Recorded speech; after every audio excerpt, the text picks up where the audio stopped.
He was just a teenager when he died. Who is he? He is here टूटनखामुन। टूटनखामुन के बारे में A.R. Williams बता रहे हैं। He was just a teenager when he died. टूटनखामुन जब एक टीनेजर था, टीन एज होती है फ्रॉम 13 to 19, 13 से 19 साल के बीच की जो अवस्था होती है उसको बोलते हैं टीन एज। तो जब वो एक टीनेजर था यानी कि 19 से बिलो ही था व्हेन ही डाइड, तभी उसकी मृत्यु हो गई। The last heir of a powerful family that had ruled Egypt and its empire for centuries. वो कौन था? वो लास्ट हेयर, लास्ट उत्तराधिकारी, हेयर मीन्स उत्तराधिकारी था। पावरफुल फैमिली, एक बहुत ही पावरफुल फैमिली जिसने इजिप्ट पे, मिस्र पे सेंचुरीज, सैकड़ों साल तक, जिस फैमिली ने इजिप्ट पे सैकड़ों साल तक शासन किया था, उस फैमिली का, उस राजवंश का वो लास्ट उत्तराधिकारी था। He was laid to rest laden with gold and eventually forgotten. अब यहाँ पे उसकी मम्मी की बात की जा रही है कि जब वो मर गया तो उसकी मम्मी को सोना से मढ़ करके, लेडन मीन्स लदा हुआ, सोने से लाद करके उसको टूम में, कब्र में डाल दिया गया और इवेंचुअली फॉरगॉटन, और सब लोग उसको भूल गए। Since the discovery of his tomb in 1922, कब तक?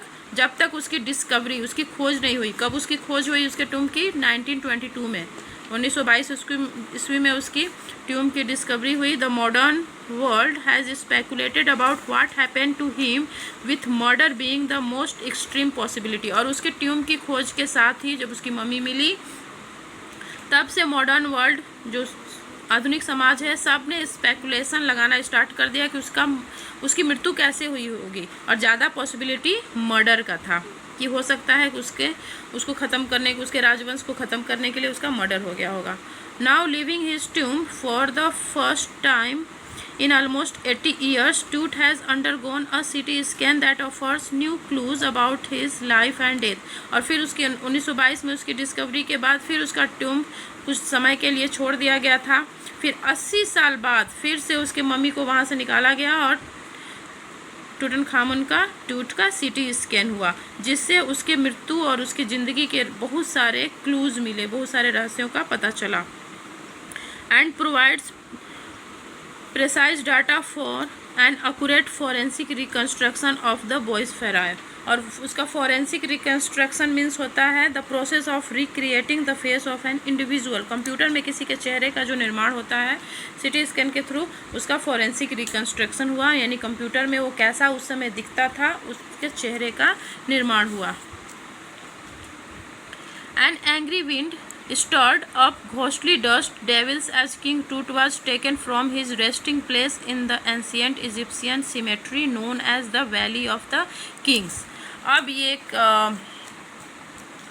A.R. विलियम्स कह रहे हैं कि जब उसके बॉडी को, उसकी मम्मी को, उसके रेस्टिंग प्लेस क्या हो गया? उसका टूम्ब, उसकी कब्र, और उसकी कब्र कहाँ थी? एंशिएंट इजिप्शियन सिमेट्री होता है जहाँ पे बहुत सारे शवों को कब्र, जहाँ बहुत सारे शवों का कब्र होता है, उसको बोलते हैं सिमेट्री, कब्रिस्तान। तो इजिप्शियन सिमेट्री कौन था? एक तो पहले जो पिरामिड्स हैं उसके अंदर भी बहुत सारे ममीज़ रखे हुए हैं, वो भी एक तरह से सिमेट्री है। और दूसरा इजिप्ट में ही किंग्स वैली के नाम से एक जाना जाता है। एक्चुअली पहाड़ है, मिट्टी के पहाड़ हैं, और दो पहाड़ों के बीच की जो जगह होती है उसको वैली बोलते हैं। तो दो मिट्टी के पहाड़ हैं, उनके जो बीच में जो उनका ग्राउंड लेवल पे जो उनका बॉटम है, उसके अंदर, उस मिट्टी के पहाड़ों के अंदर खुदाई कर करके गुफा बना दी गई है, और उन गुफाओं के अंदर रूम्स बना करके उसके अंदर बहुत सारे राजाओं और राजा की फैमिली के लोगों की ममीज़ रखी गई है, और उसमें दरवाज़ा भी लगाया गया है। मतलब जो वैली है, मतलब मिट्टी के जो पहाड़ हैं, उनके भूतल में, अंदर में, और अंदर में उसमें टूम की जो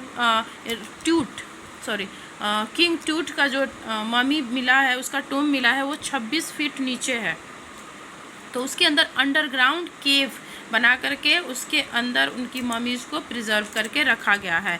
तो वो सिमेट्री का नाम है वैलीज़ ऑफ किंग, क्योंकि वो एक घाटी है और उसमें सभी राजाओं की ममीज़ रखी हुई है, इसलिए उस घाटी का नाम रख दिया गया है वैलीज़ ऑफ किंग।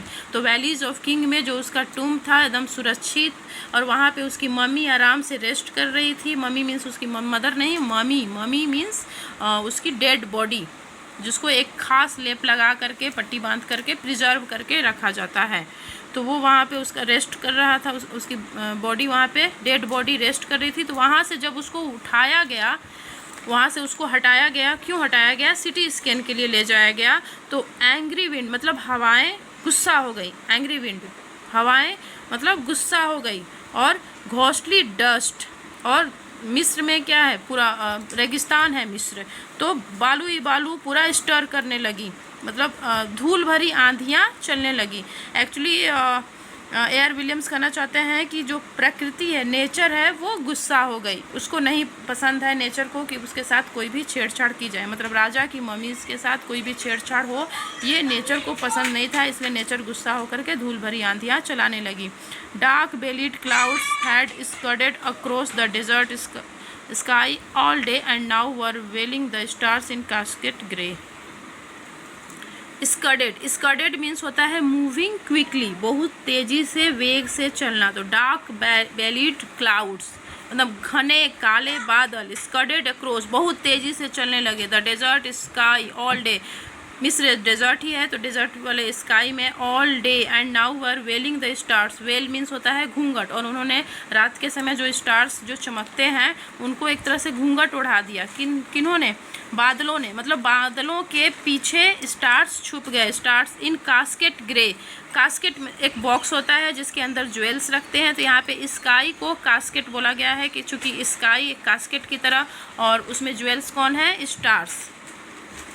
तो स्काई कास्केट मतलब कास्केट एक बॉक्स होता है जिसके अंदर ज्वेल्स, हीरे जवाहरात, खजाना इत्यादि रखा जाता है। तो यहाँ पे कास्केट स्काई को बोला गया है, जो कास्केट स्काई ने अपने अंदर स्टार्स रूपी हीरे जवाहरात रखे हैं, उसको बादलों ने छुपा दिया। इट वॉज 6 PM ऑन 5 जनवरी 2005। शाम के 6 बज रहे हैं और 5 जनवरी 2005 का समय है। The world's most famous mummy glided head first into a CT scanner brought here to prove the lingering medical mysteries of this little understood young ruler who died more than 3,300 years ago.